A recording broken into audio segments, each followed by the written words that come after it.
A very good afternoon to you all, ladies and gentlemen. On behalf of the CSIR National Institute of Oceanography, it gives me great pleasure to welcome you all to this noble event of today, meeting with the Nobel Laureates. To us, the National Institute of Oceanography is an organization dedicated to scientific advancement for humanity, and it is indeed a proud privilege to be honored by the distinguished presence of two elite Nobel Laureates for this memorable event here at the CSIR NIO. The values of the Nobel Prize stands for enlightenment, humanism, and peaceful coexistence. Alfred Nobel dreamt of a better world, and in many ways, the world has become a better place since he made his will in the late 19th century. Scientific achievements have not only made new technologies possible, they have also given us a deeper understanding of how everything in our universe functions, from the stars to the cells in our bodies. The principles expressed in Alfred Nobel's will are still relevant today. Humanistic values, critical thinking, and research for scientific facts and true knowledge must be the basis of our actions and decisions, both in our personal lives and in business as well. In the spirit of Alfred Nobel, we should all stand up to the challenges of our times and strive to bring about change. In many ways, Nobel laureates become role models and sources of inspiration to all of us. Ladies and gentlemen, today we are honored to have with us two much celebrated personalities, Professor Christiane Nüsslein-Volhard and Professor Richard J. Roberts. Welcome to NIO and beautiful Goa. We are also honored to have with us another eminent personality, Professor K. Raghavan, Secretary, Department of Biotechnology. So, you have indeed added to the grace and dignity of this function by your presence. A warm welcome to you too. I am sure every school and university student, scientists and visitors with us today from all across Goa will be inspired by these Nobel laureates for their contribution for betterment of mankind. With these words, I now request our director, Professor Sunil Kumar Singh, to kindly escort our distinguished guests to the dais.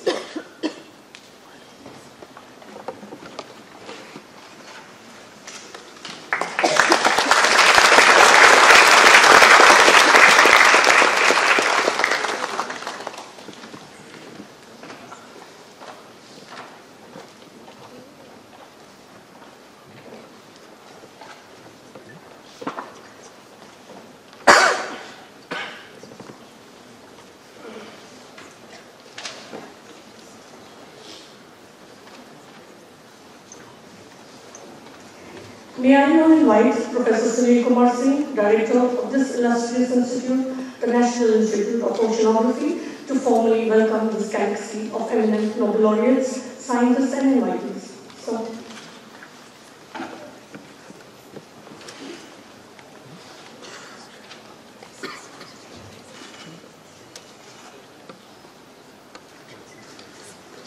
good afternoon, everybody. It gives me immense pleasure to welcome Nobel laureate Dr. Richard J. Roberts, who is presently the Chief Scientific Officer of England Biolabs, Massachusetts, USA, and Nobel laureate Dr. Christiane Nüsslein-Volhard, who is presently Emeritus Professor at Max Planck Institute of Development Biology in Germany. CSIR National Institute of Oceanography is really delighted today and we feel proud to hold this function in which such august personalities are participating, in which researchers of NIO and from other neighboring institutions such as NCR, Gujarat University, ICAR, and WITS will have the golden opportunity to talk to these great personalities. The interaction with the Nobel laureates will provide a rare opportunity to the scientific community and young researchers of the various institutions to stimulate their innovation and creative thinking. I am equally pleased to welcome Dr. Christiane from the Nobel Center, who will be initiating the dialogue with Nobel Laureate and will be moderating the entire discussion. I am delighted to welcome Professor Vijay Radman, the Secretary Deputy, Government of India, who is the man behind the entire Nobel Prize Series program in India. Actually, today it happens to be his birthday, so I wish him very happy birthday. I also welcome all our entire research fraternity coming from all research institutions, educational institutions situated in Goa state. There is no doubt that it is ability to this great personality that knowledge was pushed beyond limits, science was discovered beyond boundaries, and which ultimately made the world more and more livable and comfortable. I am more than sure that all of us will gain immensely through today's interaction with the great people, which will rejuvenate our entire thinking process. Ladies and gentlemen, without taking much time, I will again welcome you all in this stimulating brainstorming interaction session. And stop my deliberation. Thank you very much.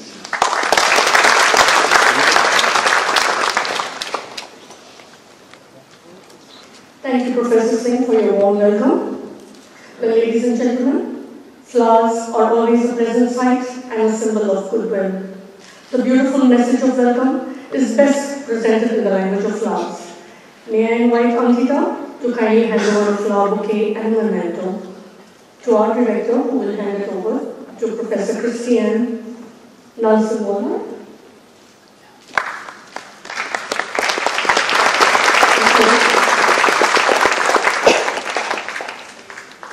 Maria will now bring a flower and a memento.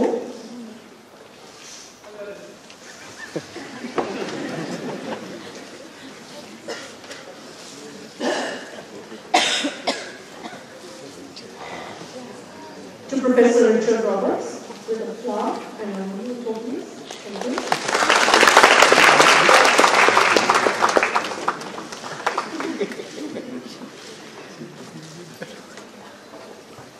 Elaine will now present the bouquet to Professor Vijay Radman.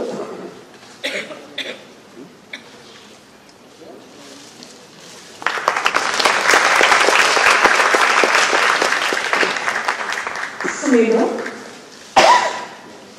will present the bouquet to Dr. Gustav.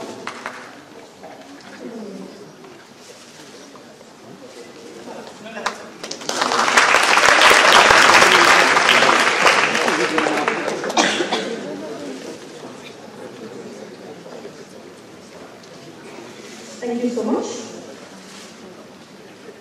May I now hand over the mic to Dr. Gustav Kalstrand, who will now introduce our distinguished guests and also be the moderator for our next session. Thank you. And thank you for this warm welcome. I think we're all very happy to be here.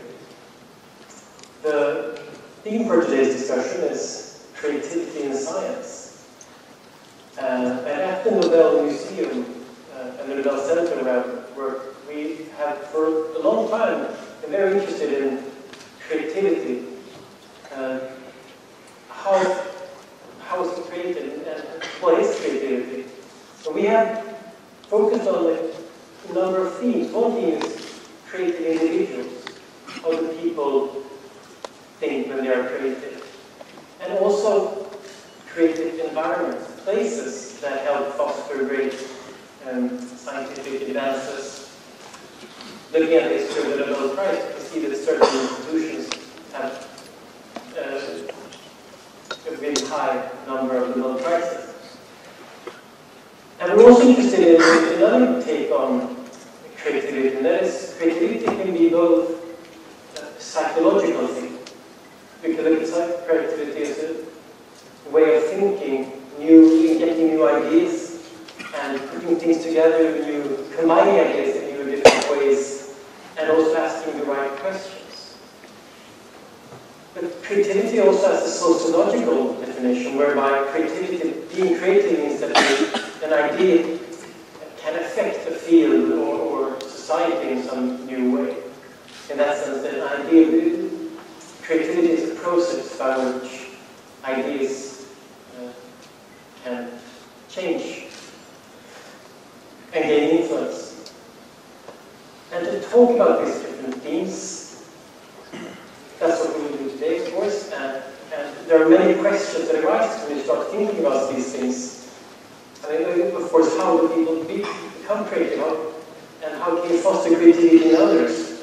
How can you build these creative institutions? And how can these creative new ideas become of importance for society? And I'm really happy to have this distinguished panel here to answer these questions for us, because I think that they're important, and I think that we will get, as we heard before with the presentations, we'll be much enlightened by the end of this little more than an hour. And I will start by asking some questions, and I'll also let you, of course, ask your questions, because I think that creativity is all about letting people participate and exploring new ideas. So, of course, want to explore as many ideas as possible. But I thought, since we also have the chance, before we start talking about creativity in individuals, I just want to have to ask our two Nobel Laureates a little bit about what it's like getting the Nobel Prize. Not many of us shared that experience. Let's start with Professor Robert. What was it like getting the phone call? Or did you get the phone call? Well, I actually didn't get a phone call from the Nobel Committee. I got a phone call from CNN News. Maybe turned out to have the wrong telephone number for me. And, I was actually very annoyed when the phone call came in, because I was up working early in the morning, and we have a phone right next to our bed, and my wife was still asleep, and I thought I had time to get some work done. This was the end of my working time, so I went to the phone and complained and said, "Who is this?" And they said, "This is CNN. Have you heard the news?" And I said, "No, why would I be listening to the news at this time?" And then they explained, and after that it seemed a little better. And you believe them? You believe them? I did believe them, yeah. Okay. So, and I guess the rest of that day was a bit hectic. It was fairly hectic, yes. In fact, it wasn't, the call from CNN was around 6:30 in the morning, and I didn't hear from the Nobel Committee until after 11 o'clock. They had to make a breakthrough in the telephone system to actually get through to me. Is that somewhat significant for your life as a Nobel Laureate, that it keeps, I mean, this or that day, it's disturbed your work and then you became hectic? Is that the full experience of the life for the last 25 years? It certainly gets hectic. You get an awful lot of invitations to go and do things. You could spend all the time on the road doing things if you wanted to. But it's a choice. You make that choice and do what you want to do. And so that aspect of it is very nice. And you get to meet a lot of people that you otherwise would never meet. And that is good too. And then there's the fact that people listen to me now, where they never used to. And so that can be useful from time to time too, if you feel there's something important to be said. So that's nice as well. Yeah, we'll get back to people listening. But Professor Nüsslein-Volhard, did the committee I got a phone at 11 o'clock in the morning, and I got it from someone I knew, so I trusted him. This was the Wigan from the Nobel Committee, and he congratulated me. And then my immediate question was, who else in my round? And then he told me Eric Bischhaus, and I was delighted because I collaborated with him for 3 years, and we did, I think, the citation for which we got the Nobel Prize was exactly this one. And some other stuff later, but I was very pleased that it was trying to get it with me. And then, the day of course got a little hectic, and we had like colleagues, and they were all yeah. I mean, there must have been birthday celebrations in the end. There's a nice lunch, I think. And And the people from my lab actually were really delighted and delighted. Did you expect the phone call that day? Was it a surprise? Actually, there was a time several years before I got the prize, I got sort of famous. I got some other prizes for another discovery, for discovering that, or describing the first concentration gradient in the universe, which is an addition according to the concentration in the egg. And this was published in '88, so, and I got the Lasker Award, which is one very important American award, which people always claim to be predictive of the Nobel Prize, so it was not completely out of the blue. And actually 2 years before I got the prize, our award for the Institute was covered with journalists who expected it and were ready to celebrate it, but nothing happened. And when I got the prize, no one was there. But I was in the news, which I had never been before. It was quite exciting. And you still enjoy it? It's similar to Richard's experiences. The problem after the prize was, of course, you get sort of overwhelmed, and it's great, actually. And also the celebration in Stockholm was spectacular. It was a big event for us. But then everybody knows, not everybody, but you're known, and you're people, I mean, you can't do much without being commented on and observed. This is sort of, you must not say stupid things anymore. You're careful there, and you're asking to think about issues which are not your own learn, to respond to the public, and they ask you questions of more general interest, which are not your own field, and do not concern your own field. And then we are invited to give many talks, and this was really very dangerous, because you give talks, you spend a lot of time traveling, you in the media, and you just are very much distracted from the science. And so nothing new will happen. And you have to talk about old things all the time. I have said these things so often. I don't want us to hear them again. And you might have to get Yeah, that's good. So that seems to be this sort of downside of the Nobel Prize. It's delicate science in the sense that it takes good scientists and forces them to travel everywhere, meet other people. But for the rest of the world, it's a very good thing that you do. Professor Vigge, can I ask you, what do you think? What is looking at this, what is the importance, from the outside here, what is the importance of the Nobel Prize? Why do you think that this is so exciting? You know, okay.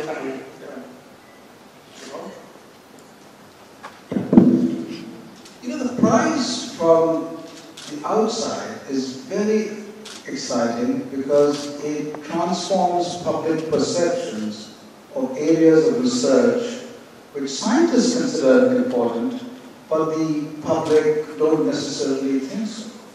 Why on earth would the study of how the head and the thorax and the abdomen of a maggot be interesting to anyone on the planet except a handful of people studying it and giving Newton's interesting German names? You know, this is very obscure stuff apparently. But when the prize goes for that, and when the genes discovered are found to be conserved in humans, and when those conserved genes have important functions, then it provides huge value for the kind of curiosity-driven basic science, which takes years and years and years, and thousands of people over decades working together to build up an area. And it's so wonderful to see people of your tribe, molecular biologists, geneticists, being the limelight. So we share in reflected glory, but it also changes the perception of the field. So it's, I guess, one of the really important things about the Nobel Prize, as you mentioned, because in the Lasker Award, the last award has not been part of The Simpsons, for example, but the Nobel Prize has. So the fact that it's famous outside of science is really important. I think the last year in the States is also very well built. Yeah. I should say, well, after last year, what is going to get the Nobel Prize half done, so it's a lot of tension for them. So the better for the general public, the Nobel Prize seems to be the science prize, but for scientists, why do scientists appreciate the Nobel Prize? There's so few. There are many scientists, but there are very few prizes. Yeah. So, and they're very good.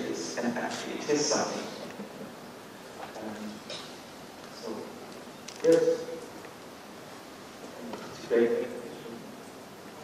We have to add as well. Well, I mean, I think just as the general public views the Nobel Prize as something very special, all scientists also think that it's something very special.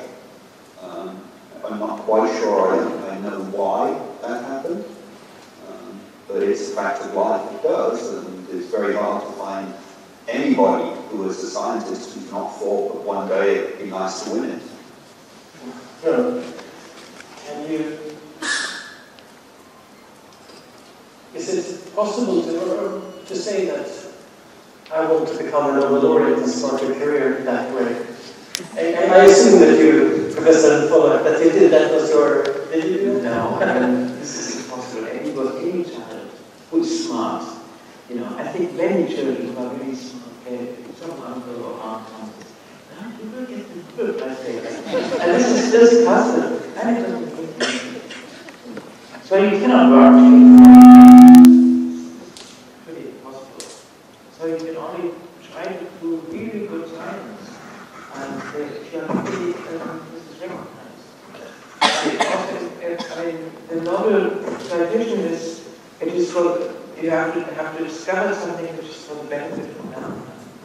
So when we did our work in class, we didn't have this in view at all.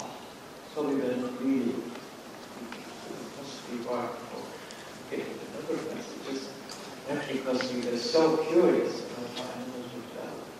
We did it on flies because these were almost the only animals where these methods which we chose and the genetics and development biology and good work.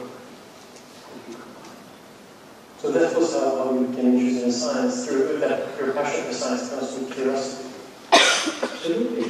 Yeah, it was a big question, unanswered, completely unanswered, for centuries, had fascinated biologists for a long time, and they were sort of running against the wall because they couldn't find the door where how to access it. And then I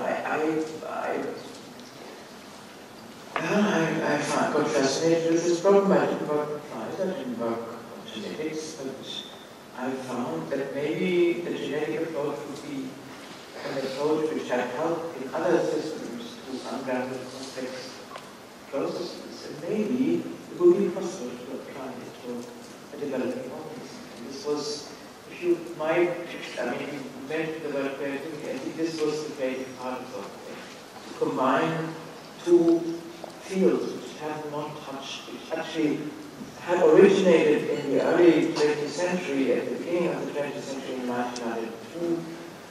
Here at Bavaria in Germany understood that gradients probably are their concentration factors, the concentration of factors might influence development.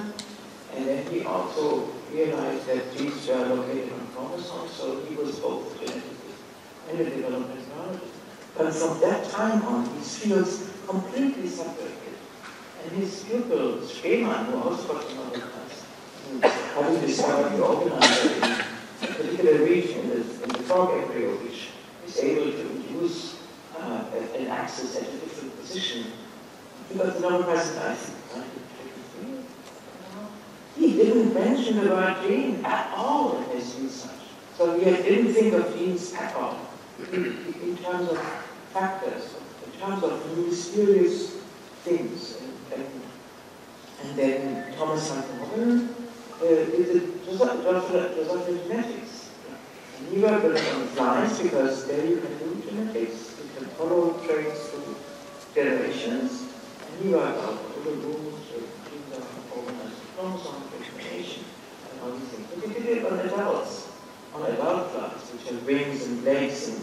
nice, and so I think that the thing Eric and I did, we decided to combine these two, so combine them again, and use the one to help understand the other. Looking for the genes which would create these factors, which we want to create. And that was successful. Yeah, it was a good idea. I think it was a good idea, but I thought it. When I had this idea, actually, I was thrilled. I thought, gee, this is a good idea.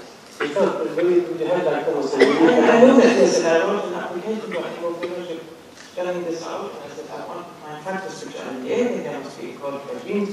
I would like to find the genes, encoding them, and then I can also get this would spell out in an animal fellowship application. I wrote the fellowship, and I worked on it, and within 5 years, we had found the work which won me the Nobel Prize. It was quite, I mean, in retrospect, I'm still stunned by it, because I have never worked with slides before. And then I joined up with Eric 2 years, I worked on it alone for 2 years and found the first rating written, and then Eric and I joined forces, and within 3 years we had discovered 120 new genes, which turned out to be stars and molecular in, yeah, experimental bits and in molecular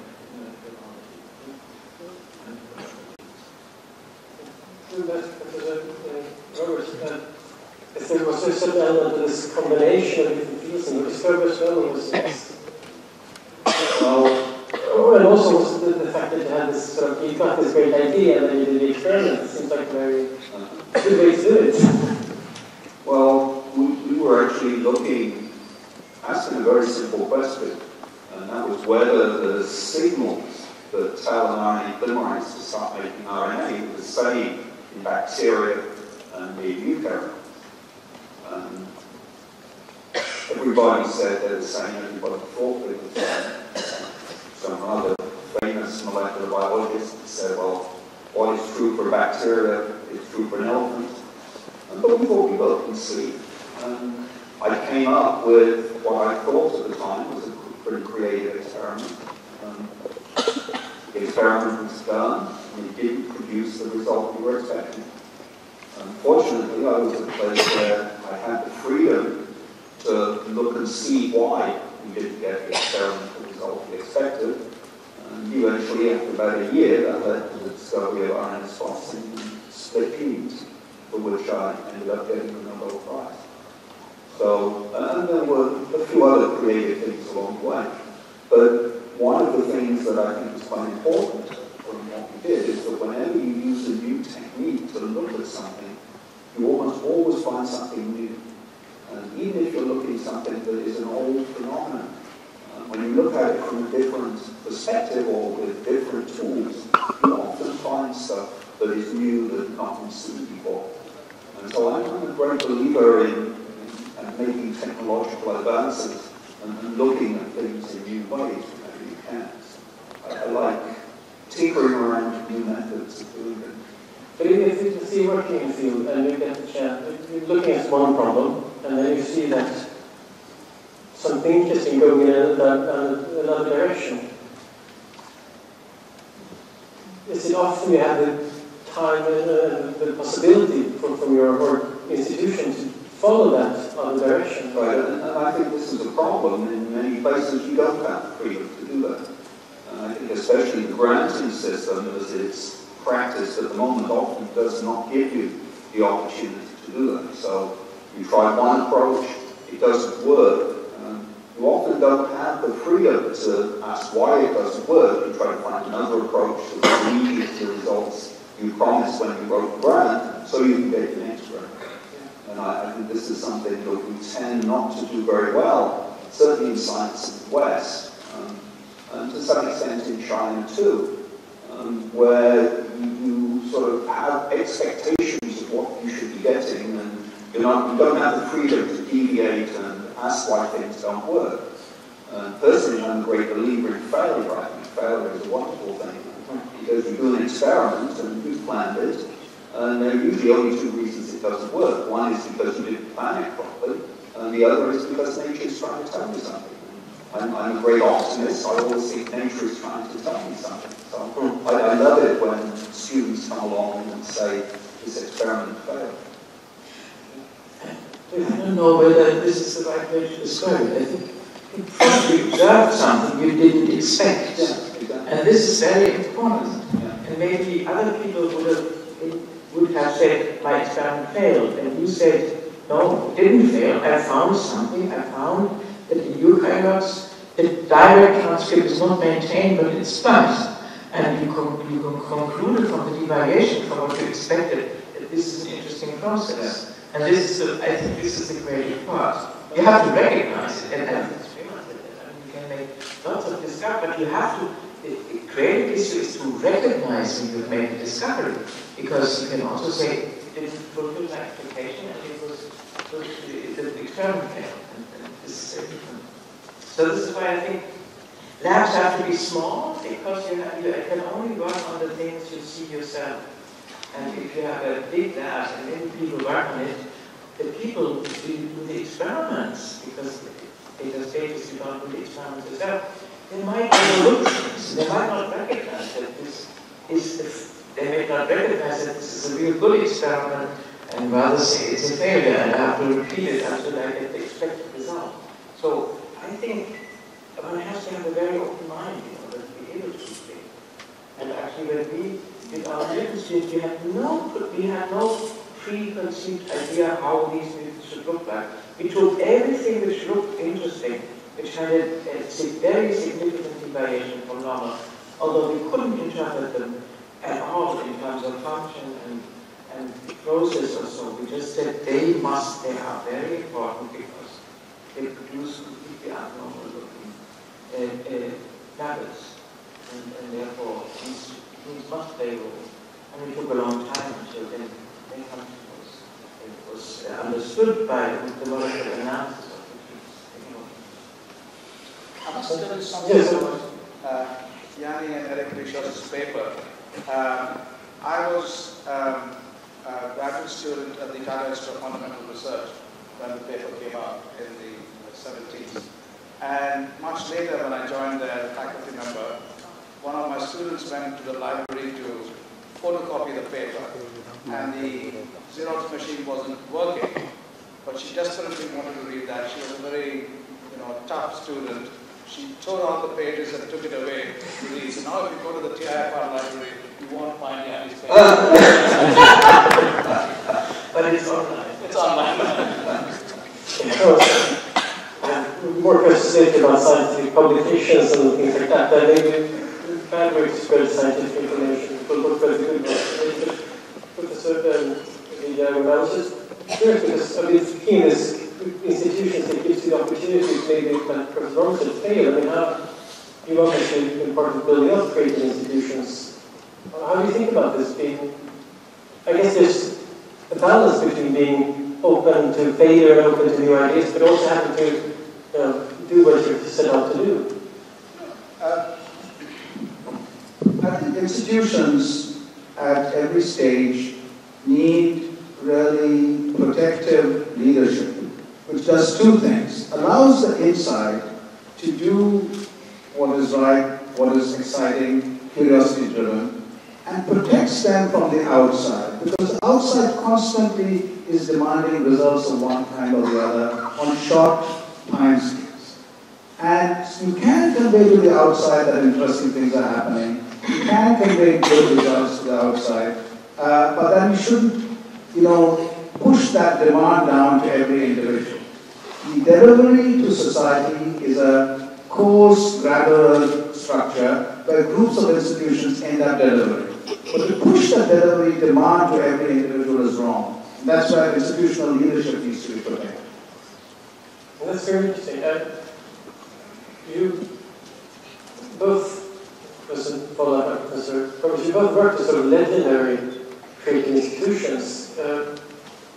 What was your experience, Professor Nüsslein-Volhard, working at EMBL, the European Molecular Biology Laboratory? That was a great place, actually. I think the issue, when we were there, we strange. We were two group leaders and no group. It was, I mean, they didn't really believe in trying. They didn't really know whether this would work. So they said, oh, let's try. And then I was desperately looking for a job. Eric was not looking for a job. And I had applied, and they said, oh, well, you have just started working with us. We don't trust that you can lead a lab. So they asked Eric whether he would join me. Without asking me. Okay. And then he got the job, and I got the job, and then we joined forces. And actually, in these 3 years, we just worked together with one or two, and then later 2 technicians, and no other people. And then at the end, we had another postdoc, that was finishing the whole thing. But we worked with our own hands, with our own eyes. We did all the experiments ourselves. And that was great. And we had a protected environment. I think this is really very important. So we had, for 3 years, we had the absolute freedom to do whatever we would like to do. No one knew what we would, well, they would be asked what they were going to do, and then they said, oh, this will never work, don't do it. And we said, well, we will do it. And then we just could do it. And at the end, it was successful, and we got a promotion. But we both left the lab actually at this point because somehow it was very wonderful in the Oriental Techniques. Very wonderful to go back to the States. They have a junior group in the Max Society. Max Society actually has a structure which is also, in a way, very nice, and I profited from this tremendously. Also, again, you get basic funding and you are free to do whatever you want. And I found that very important. Because from very early on, I've already battled with my teachers, also with my professors, when their jobs influenced me. And so I try to always find a position where I did that, and no one else would be able to tell me do this. And I think this is very important. If you want to be creative and do something new, it's really irritating. As I said, all the time someone comes and says, oh, it's this right or it's this wrong. And what do you have got? And in our case, this field was so new that people had a hard time realizing how exciting it is. It took really quite some years. Even the experts in the field said, oh, what do we do with this? I remember when I was at the Gordon conference, very famous geneticists looked at it and said they couldn't do it. They really took them a long time to understand the impact of this work. And we were looked at as curiosities, successful scientists.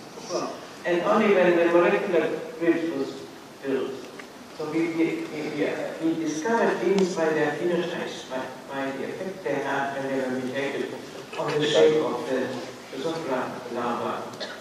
And we postulated that these genes must make proteins which have very important controlling functions in the cells to organize this embryo. But we didn't know the proteins, we knew the genes. And so it took some time until people started isolating the genes and cloning them and being able to predict the structure of the proteins. And then this got very exciting. But the excitement came from the people who found the transcription factors and products of the genes, not the us. Yeah. But later it came out together. Yes, so it is said, well, earlier about the protected environment, the freedom to do whatever you want. Professor Robert, you started your own lab. Was that in order to do whatever you want? Can you do that now? Well, I've actually pretty much always done what I wanted. I usually incurred the wrath of whoever was in charge. So I was originally hired over the course from Harvard to sequence SB40 DNA by Jim Watson. And I get there and discover there are already 2 groups already doing that. So I said, well, I'm not going to do that. You know, what's the point of the 3rd group doing the same thing? And so at the time, restriction enzymes, because restriction enzymes had just been discovered. And so I thought these might offer a way of doing direct DNA sequencing.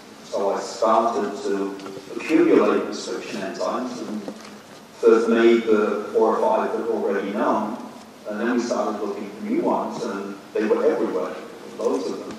And it was obvious they were very useful for studying DNA.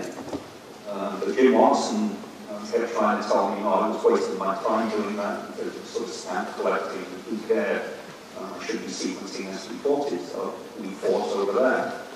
And then it became clear you could start a company based on this, that people wanted to buy these things, and there was no way you could buy them, and the place you could get everything was to come to my lab. And so people used to come with test tubes of DNA and see if they could find something that would cut it, and then take some enzyme from them. And it was obvious there was a business here, and so I suggested to Jim Watson that they should start a business at Colston Harbour and use the profits to support research at Colston Harbour. To which he said, no, dirty to get involved with industry, and you can't make money that way, and he has no interest in it. And so I eventually found someone, an entrepreneur in Boston, who was interested in New England Biolabs as a result of all of that.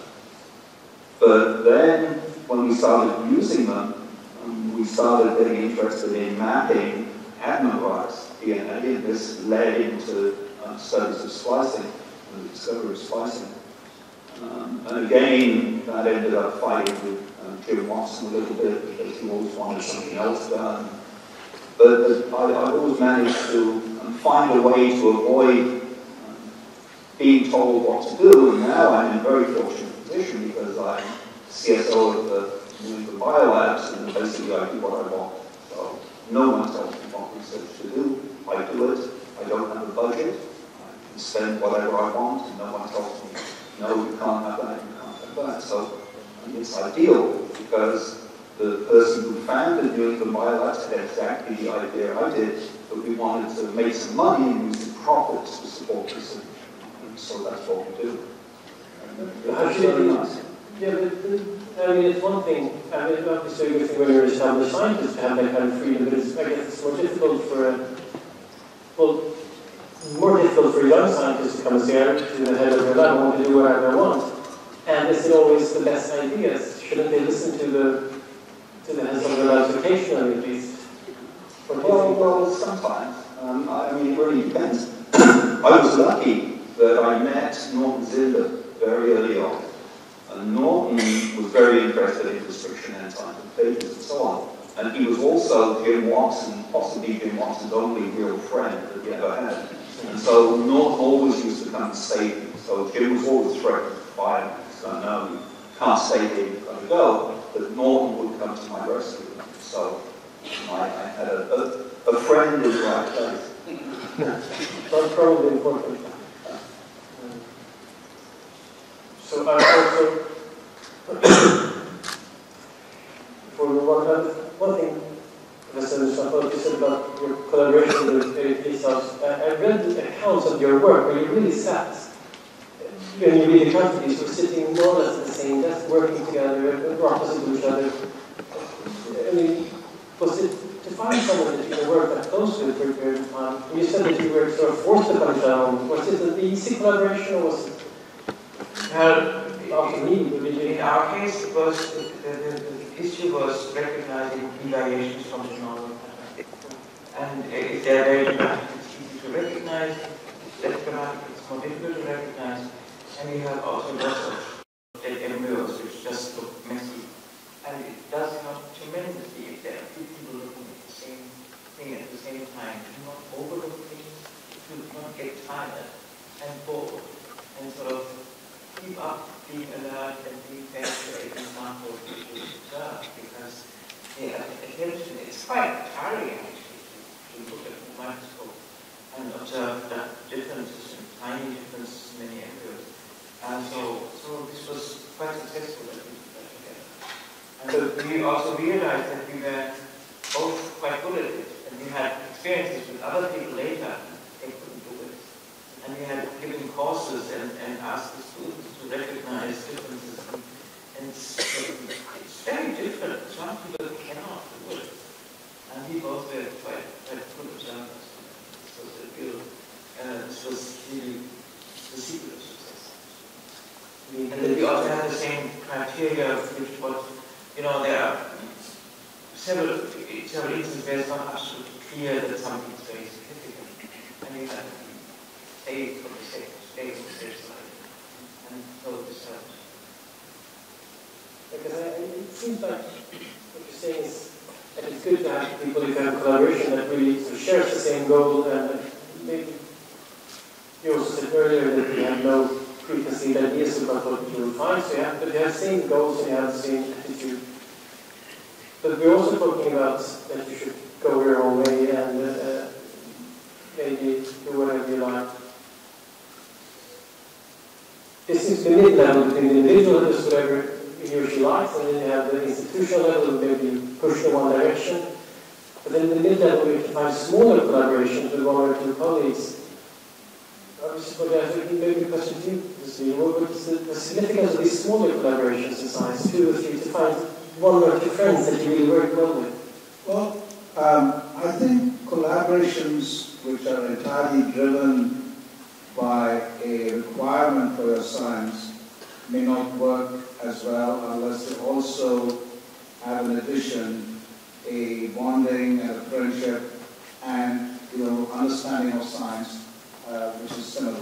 And that requires the opportunities for people to meet regularly and know each other so that when they go away after that, maybe 5 years later, 10 years later, you've attended a course together and you can make a phone call and find out similar people and work together.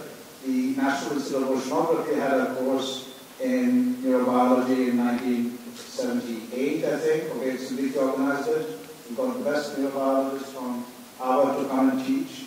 A band of about 20 students from all over India attended.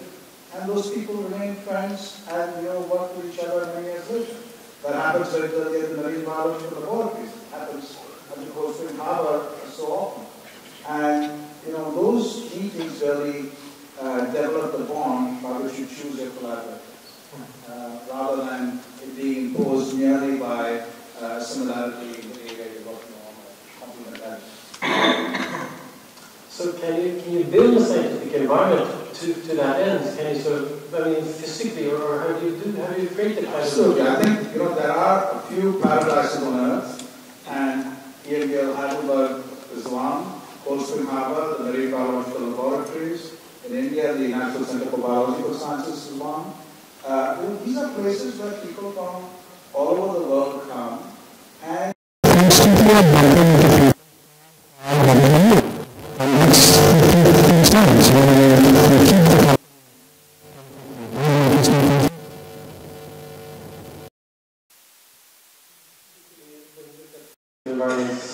in general, that is getting the right people in the right place, but also getting them to interact is probably really important. coffee and beer are both good. Yeah, coffee and beer, and of course we have the related research and MRC in Cambridge, or any other Cambridge, where the cafeteria is the most famous place.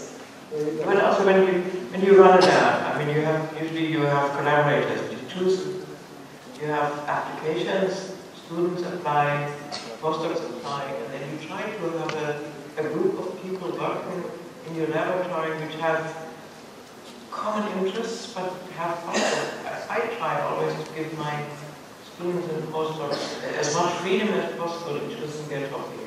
So they come and they look at what's going on and then they build their own, they have an idea of the project which they will pursue. And it's their own project. It's not that I tell them, you do this, but they come and say, hey, this sounds interesting, and can I do this in your laboratory? And I think this is the way it should be, more or less, of course. Beginners get the project. But then at the point when they have learned what's going on, and they also see the possibilities, and they get inspired by what other people are doing, they often have their own projects, and they get their own program. And this has been quite successful. Lots of people, when they talk with these projects, let's plan out what these projects do them and then create their own lab. And this is also, I think it was quite fruitful in Ireland. There's another aspect to sort of collaborations also. And that is, it's always good to share with other laboratories. If you have reagents, or you have things that you want, or they have something you want, there was a time when it was really no trouble at all to share things. People would write to me and ask for restriction enzymes, I'd send them. I made so many friends those days. And now, even 40-odd years later, I can call someone and say, oh, could you send me some of this? And they say, oh, yeah, I remember you sent me this a long time. And so it comes back. So this is a very nice way of forming long-distance collaborations and making friends. And I think it's one reason why scientists, in many ways, are some of the very best diplomats out there, because we can argue about things, we can have violently different opinions, but we don't find it necessary to kill one another in order to make our point. You can travel to other countries, and if you need a scientist, you know you've got a friend. I think the friendships that have built up among scientists have been quite influential in many, many ways. If you look back to the Cold War, and there were a lot of scientific and artistic interchanges that took place that I think were absolutely instrumental in ending the Cold War. And I think we should do more and more of this. It's a very good thing. But these networks, very often informal networks, but they lead to good collaborations and interesting projects. You know? And I think science is collaborative. It's much better when it's a lot more fun when it's collaborative than when it's competitive.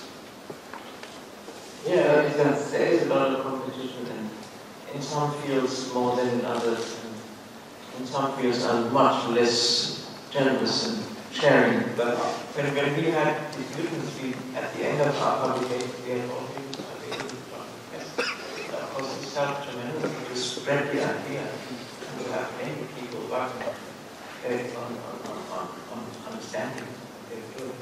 We had much more than we could discuss. So this was quite fruitful, and of course it built a huge community and a new field.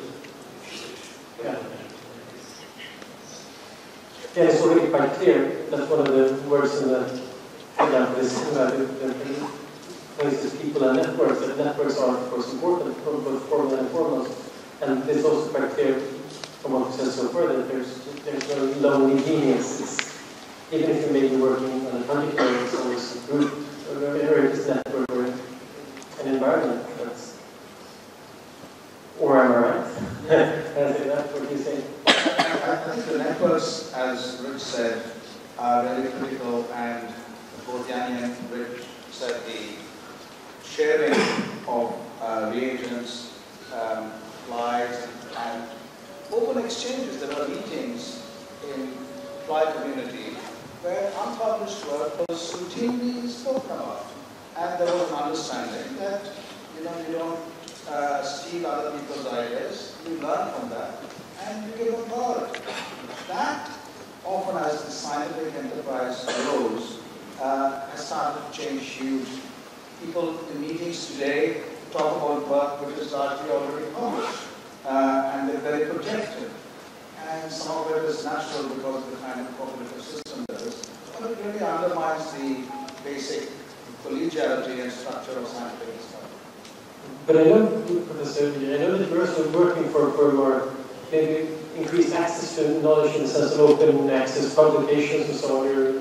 And for e-life is around the check when I started the open access journal. So is that? Because I guess it's a bit of a problem in science that sometimes the journals are really expensive and make it too long to come out. And you can peer-review open access journals, it's easier to access. Right. It's not so much the access alone, but it is the derivative, that is, where you publish, which has become the metric of evaluating science, then what is it that you've published? And there, it's not so much the journals alone. We, as scientists, share the blame. When we sit on committees, when we hire people, do we take decisions which say that, look, here's a brilliant person, they seem interesting, we would like to gamble on them and hire them, even though they're working on something really weird. Or do we say that we can't take you unless you have 3 papers in Nature, Cell and Science? It's the latter which has happened, and we have to blame. It's not so much, and that as a consequence has led to these huge publishing houses which have, like glossy magazines have sold their, access at cost to others. So that's a problem which we need to resolve. The physics community has started resolving that over decades much better than the biologists, but there's a wave coming out in biology also. And Professor Roberts, you're also involved a little bit in this openness with the patent innovation. Right. Many years ago, I organized a bunch of Nobel Laureates to promote open access publication. That was one of the first things I did in sort of organizing a few laureates to do things. And for a while, that was quite successful. But a lot of the people who signed on to it in the early days and said, well, they weren't going to publish in Nature and Science itself, actually lost heart and did publish in Science itself. And they always had the excuse that their students and their postdocs felt they had to have a Nature paper, otherwise they couldn't get hired. And of course, it's exactly as you said, that the scientists did it to themselves because they sit on these committees and they say, oh, where did you publish? So personally, I won't publish in Nature or Science because they're not open access. I will only publish in open access journals. Right. You seem like you had a strong reaction. Yeah, it's a pity that that competition is so hard among young scientists that having a paper in Science, Nature, or Cell is really an opener to get a job, and this is still the case. And it's in a way not very good that to leave this important decision to editors of Nature, who are usually not scientists, or they have been trained as scientists, but they're editors, and they judge on the value of a scientific paper, and I don't know, I find that it's really pity. But on the other hand, when you sit on a committee with 80 applications for one job, somehow you have to rely on, are these people productive? Did they do something which deserved recognition? And you cannot go through all the CVs of 80 people carefully and read the papers and judge for yourself and think you can judge better than the journals. So it's really a tricky business. And I don't know, I also had a student who, actually an Indian student who was a delegate for promoting eLife, which is this new journal, which is an open access journal, and then he turned around and published his paper in Science. But he was very ambitious, so he tried to get into Science and he was successful. But I had an interesting experience not too long ago. I was working with a group of biolabs and they desperately wanted to publish in Nature. Normally I would have been an author on the paper. And so when we sent the paper in, they wrote an acknowledgement that said, normally Rich Roberts would be in one of it because he doesn't believe in publishing in journals that are not open access, he wouldn't allow his name to be on the author list. And so we thought at first that we were going to get away with this. The editors in their list had removed that from the acknowledgements. They wouldn't allow that to go into the acknowledgements. And they didn't put your name on in the author list? I refused. They should have done that. Huh? Well, for honesty, they should have done it because you have been author. Might it be that this is creativity still is in science and we have to build institutions to foster that. But maybe we have A system of recognition that doesn't really, I mean, both getting grants and getting published maybe doesn't always foster creativity and the newest ideas, or is it, that's the criticism up here, that it's difficult to get back to really new ideas, better to go for something that people feel safe to will actually accomplish, and that it's sometimes difficult to follow in new ways. Is this a problem, or is it, am I misinformed? What would you say? Well, from a grant applicant's point of view, and because there are people sitting in committees who always will regress to the mean. You put 10 people and ask them to take one decision, they compromise on everything. And that's a problem. But from your point of view, you know, when you apply for a grant, remember that there are two different components. One is to get money for your research, and the other is to do what you want to do. And so you need to have a way by which you get that resource by allowing the mean to take a positive decision, but don't feel wedded to that every detail which you put in your proposal. Use that to be adventurous. There's nothing wrong in that. And that's what we're not doing enough.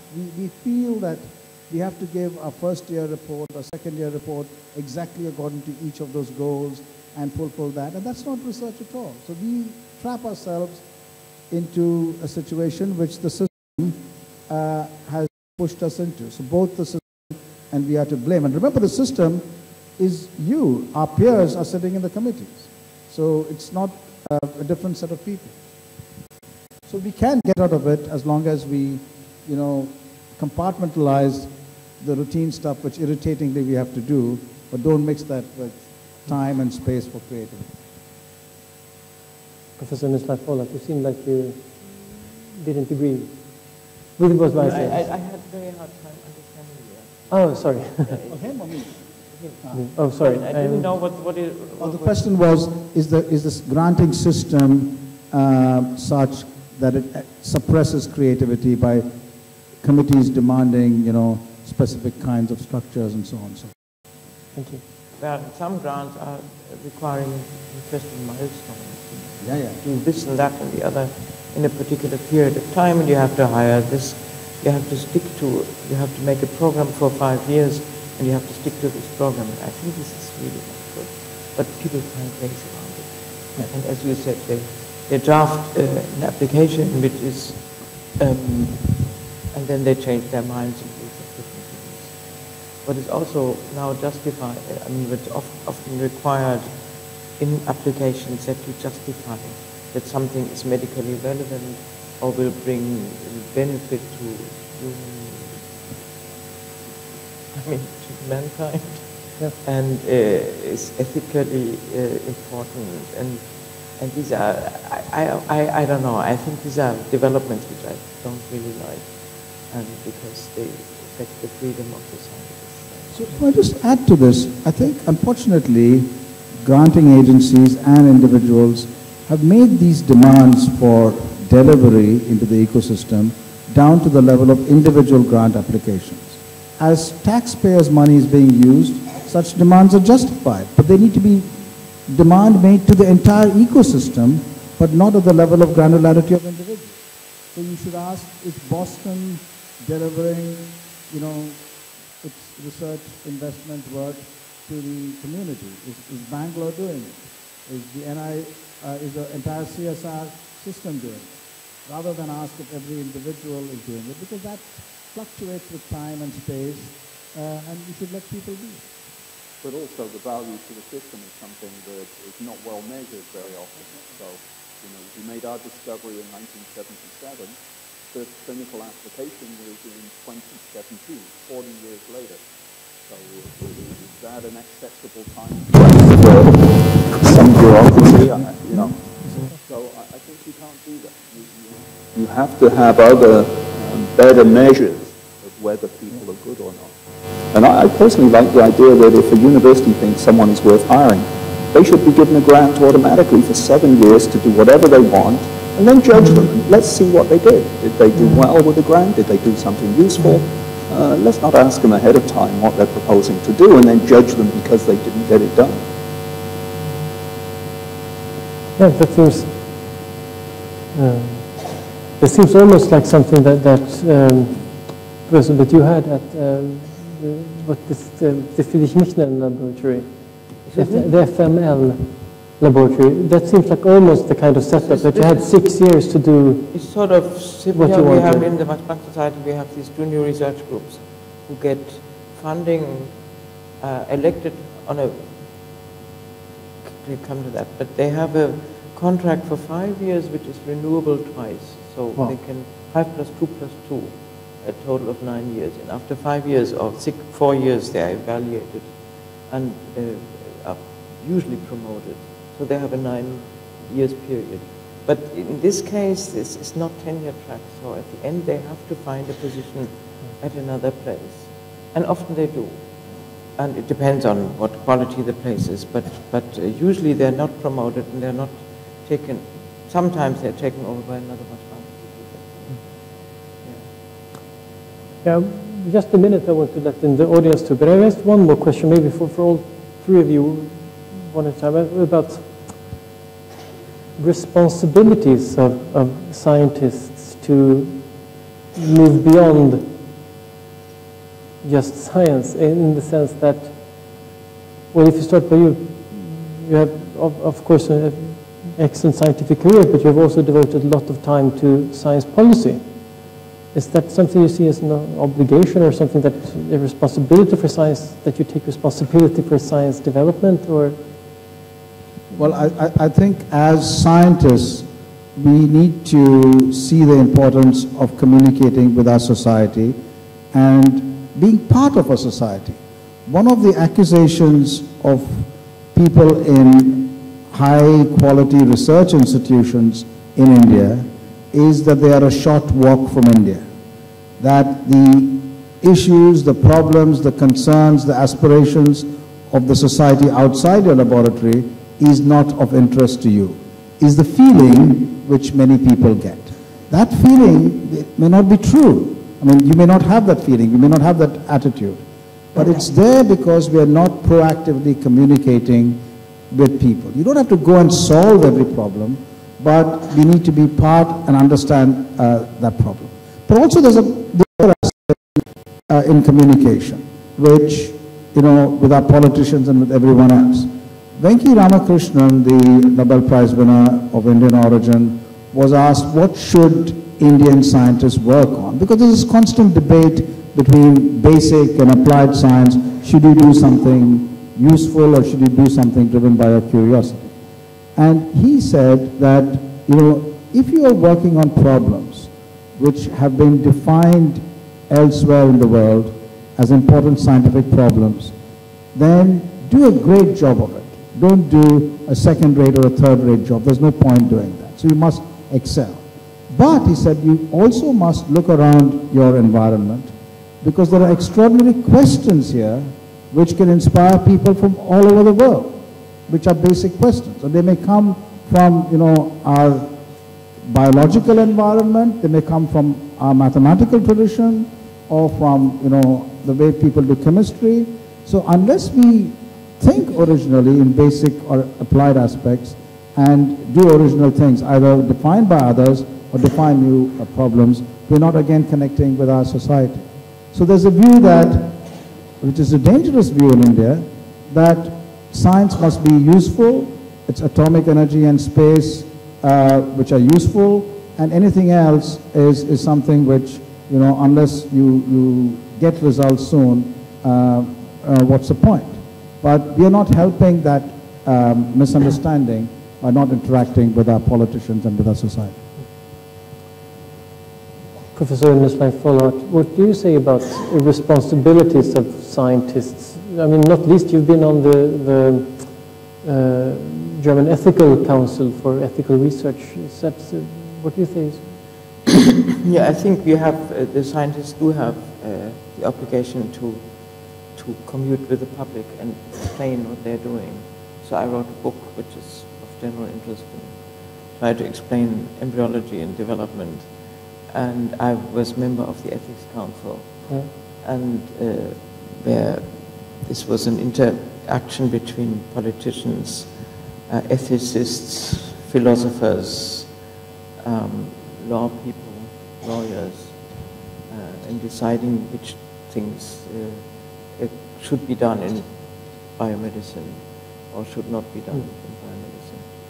This was a mixed experience. It was interesting to meet all these other people from these other disciplines, but it was also sort of irritating that the interaction was so really difficult, because they have different languages also. And scientists often I tried hard to explain, and I think, well, I achieved something, but in many instances, scientists do not put enough effort into explaining to the public what they're doing and why they're doing it. And this is something which young scientists should pay attention to and maybe get some training. I don't know. One can also have people, I mean, we have a public officer in our institute, but she doesn't understand science, so it's a problem. That seems I mean, we should have some intermediate people who, like editors of journals or so, who understand both sides, the demand of the public and also the science behind it. And this is probably increasingly done for big institutions. This is increasingly the case. And perhaps it helps. But it's not yet working very well, I think. Okay.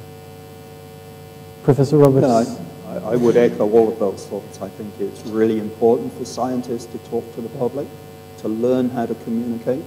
I think it, in fact, should be part of every school curriculum, no matter whether you're going to be a scientist or anyone else, to learn how to communicate well with people who are not in your discipline and not in your field. I think this is absolutely crucial. And if you don't do that, as we often haven't done in the past, you end up with a backlash from the public because they don't understand what we're doing. And perhaps you will get some people who are of dubious repute who will take advantage of the fact that the public doesn't understand the science and will start to spread scare stories, as in the anti-GMO campaign. Sure. Or creationism. Or creationism, yes, or even with climate change, you know, we see an awful lot of rubbish being spoken about climate change. It's clear climate change is taking place, and I think this is especially true in the oceans. And one of the things that I've been involved with and am involved with is something called the Ocean Genome Legacy, in which we're actually trying to bank DNA from endangered marine species so that if these species do disappear, at least we will have the DNA from them and we will know what the genetic content was. And this is something that we're trying to, we work with many institutes, perhaps we can work with your institute here, but this is something that I think you can explain to the public why you're doing this. Ultimately, we will sequence all of these organisms, and who knows what we will discover when we start to do that. And there will be a second age of discovery coming out of this as we learn to interpret these sequences better than we can at the moment. But I think there are so many ways in which scientists can really help in making good public policy, in persuading politicians to listen to us, and in just reassuring the public that, for most of us at least, what we're trying to do is to help them and not to harm them. Yeah, and I promised that I would give you a chance to come back to this, because being a Nobel laureate can sometimes help, because, as you say, people listen to you. That's right. So I think it's time for some questions from the audience. Do we have any? Please, we have 2 mics going around, so just raise your hand.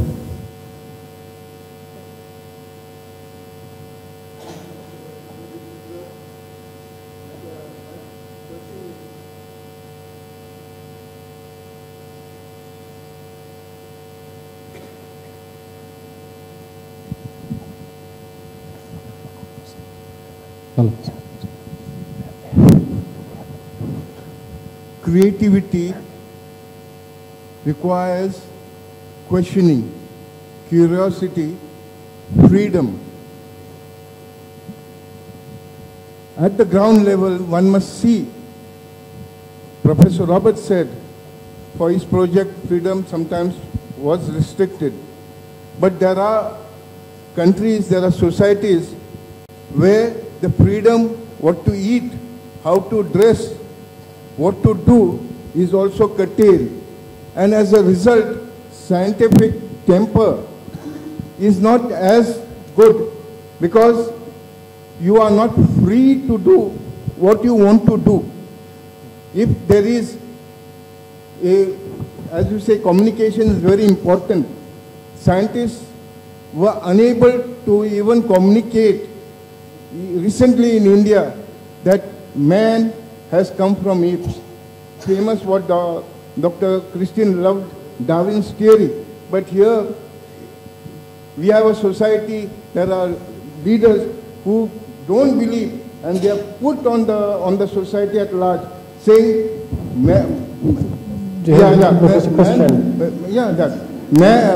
my question is related to all the communication and this.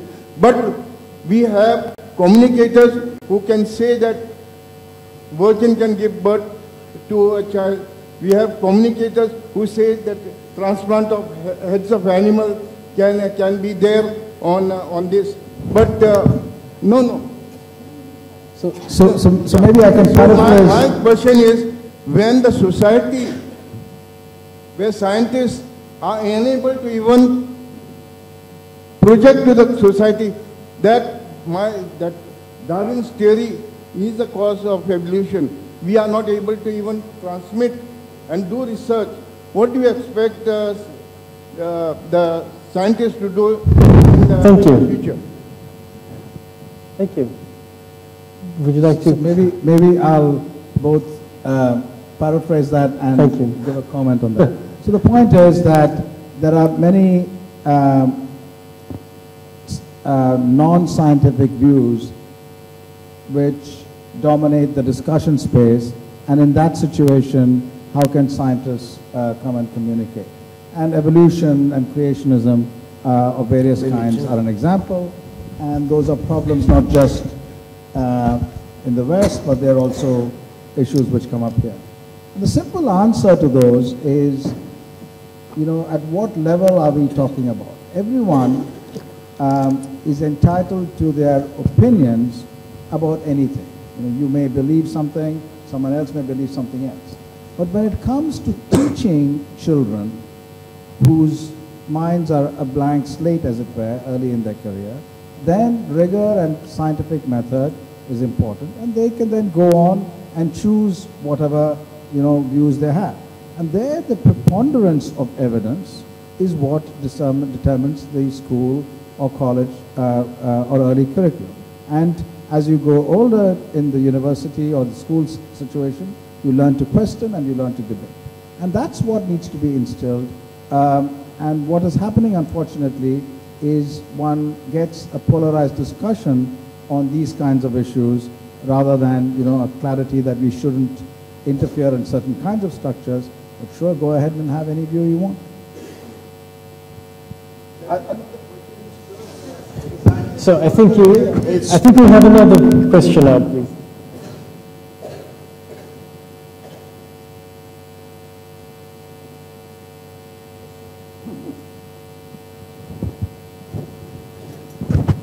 We appreciate focused and concise questions.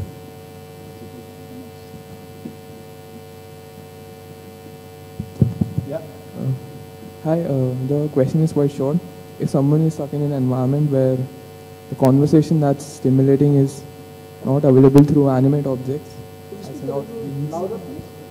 okay, so somebody said that genius is cultivated in solitude, but communication is what breeds understanding or something along those lines. So if the communication part is missing, how do you replace that? You can read the books, you can watch the videos, but if you have no one to talk to, those surprising ideas that come out of nowhere during conversations, how do you get them as an undergraduate? So the question is, Christiane, that you may have geniuses coming up with great ideas without any communication with others, scientists or elsewhere. Can that happen, or is communication among scientists essential for new ideas to pop up?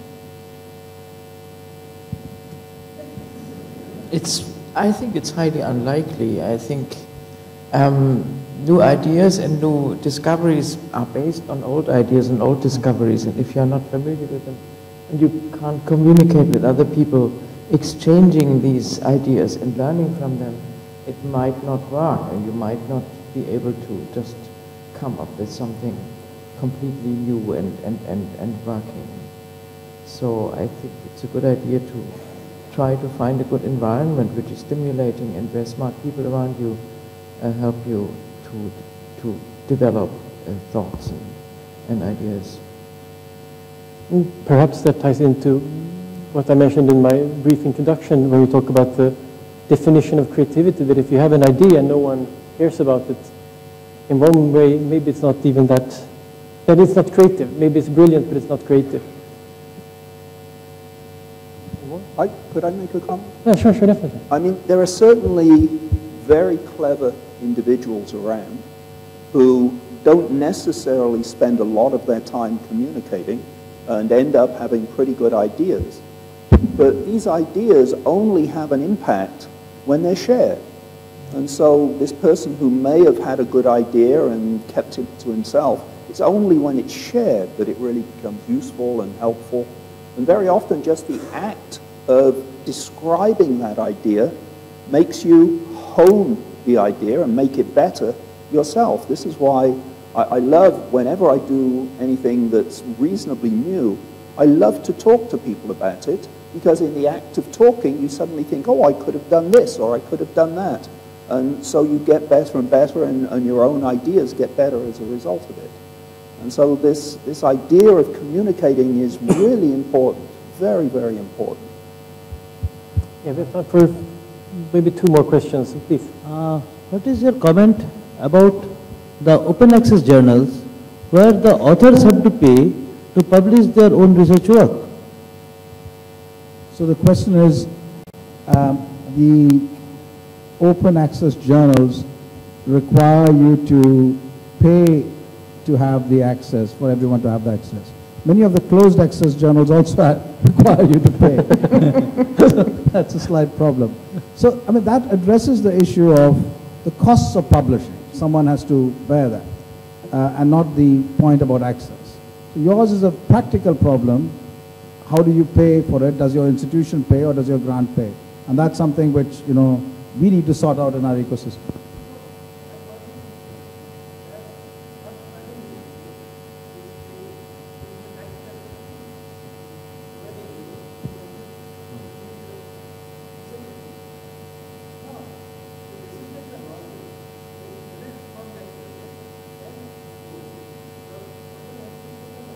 The author doesn't have to pay the money personally. Your grant or your institution has to pay. In the ideal world, it would be fantastic if magically the paper appeared without anyone paying. But just as you pay for your reagents, you pay for getting it published in the right format. Or, you know, if someone else pays, then they will, you know, charge everyone else huge amounts for access. So instead of making it free to everyone, they're charging you. Right, but in fact, as technology gets better, it becomes cheaper and cheaper to publish it.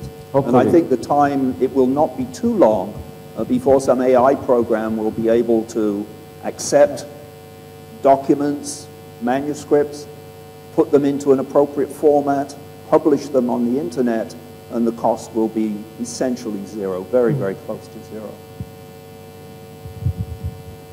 Would you like to add something? No? Would you like to add something? No? I just want to attach to that question. I think it's a fair question also that public... Yeah, I have a question for Professor Volhard. I have a question for Professor Volhard. There are very few women scientists who've got a Nobel Prize, and also we have systems that, there are very few female scientists in our system, so we end up with systems which have more men. So did you, as a female scientist, have to face any problems that were very specific to your gender, and you wouldn't have faced them otherwise? And also, how did you get around those things? Did you, as a woman, face problems because of your gender? And do you realize, and what are you doing about that? Times have changed. When I studied, there was no problem. When I sort of moved into being a scientist and running a lab, I was one of very few women, and this creates a problem. If you're a minority and you're looked at and stared at, and everybody recognizes you as someone who's not the same as others, it creates difficulties. And I encountered quite a bit of discrimination of a kind which would no longer occur nowadays. So we are now in a much better situation that we have quite a large number of women, especially in the United States. This was earlier than in Europe. And for example, in my lab, I had many American postdocs who came to my lab, and they run now labs in the United States. And in Europe, it's still a little bit more, it's a little bit different, but because traditionally the role is seen for women as being mothers and taking care of their husbands' careers rather than of their own. But this is also gradually changing, and I think there's a good, we are on a good way to have a balanced number of women and men in these jobs. Yeah. But I should just also add that Yanni has started a foundation which, on her own, which helps women scientists during early career, and that's again a fantastic example. Definitely. We have time for one last question. Yeah. Good afternoon. My question is to Professor Roberts. During your work, when you're working with gene splicing, did you come across any protection mechanisms by which the coding regions were not cut by the restriction enzymes? I was just trying to read some of your research. I didn't find anything related to that. Sorry, so are the coding regions... how are the coding regions protected from the restriction enzyme actions when you talk of gene splicing? Well, the splicing enzyme so splicing takes place in eukaryotic cells. There are no restriction enzymes in eukaryotic cells. The restriction enzymes are in bacteria and archaea. And plus, in eukaryotic cells, the DNA is wrapped up in chromatin. That opens up and makes the RNA. And then you get long pieces of RNA. That gets coated in protein almost immediately, which protects it against would-be ribonucleases. But the whole splicing apparatus is really incredibly complicated. And it's only within the last year or two that we've started to get some detailed views of just how it all works. But if you thought ribosomes were complicated, spliceosomes are even more complicated. Yeah, I think on that complicated note, it's time to end today's discussions. I'd like to thank you so much to all of you who has been here. It's been a fantastic discussion, and all of you who have listened. I'm really glad that you came. I hope you have enjoyed this as much as at least I did. And I will, of course, also like to say thank the NIO for having us here. It's a pleasure to be here. And thanks to the Department of Biology and to the government of Goa for having the Nobel Prize Series here. I'm very grateful. And of course, a thanks to the whole, the Nobel international partners who have made this possible for us. Thank you so much. And a warm hand for our panel. Thank you, Dr. Karlström, for this very interesting interaction. And as a token of our appreciation, kindly accept a small memento from us. Again? Only to Dr. Karlström. Thank you so much. Thank you. Thank you. This splendid ceremony has come to an end, but not before Mr. Govind Ranade does us the honors of extending his sincere appreciation and gratitude towards all those who have made this contribution, this session, into a grand success. Dr. Govind Ranade.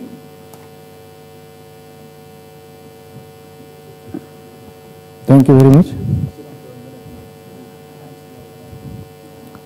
I would like to, at the outset, thank the initiator of the Nobel Prize concept, Sir Alfred Nobel, who felt that scientific community striving hard to make this earth more livable should be recognized so that their work would be known globally. I then thank the Nobel Foundation who agreed to have this Nobel Prize Series 2018 in India, which would enable researchers to understand the importance of thinking differently. I express my gratitudes to Professor Vijay Raghavan, who took the initiative to make this really happen. I would also like to thank the ever-enthusiastic Chief Minister of Goa, Sri Manohar Parrikar, whose untiring efforts benefited the students, teachers, and scientific community in the state of Goa in getting all the inspiration to do better. You all must be wondering as to why I have not spoken yet about the great achievers who are sitting here. I sincerely express my gratitude to Professor Richard Roberts and Professor Christiane Volhard for having come to National Institute of Oceanography and put forward their ideas on various aspects of scientific approach in conducting research. Your ideas and thoughts, I am sure, will help all the researchers gathered here in driving themselves to their goals in more appropriate scientific manner. I once again thank you both for enlightening us with your great knowledge.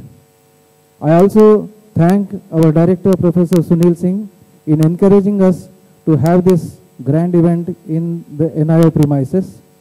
I also thank all the colleagues from Goa government who really worked hard in making this happen with a great success. Lastly, I thank all my colleagues and colleagues from NCAR, ICAR, Goa University and BITS for having come here to listen to these great personalities. Thank you once again.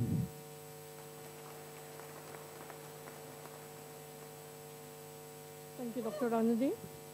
On behalf of the director, Professor Sunil Kumar Singh, I, Barna Prabhu, thank you for being such a wonderful audience. Have a great evening. God bless.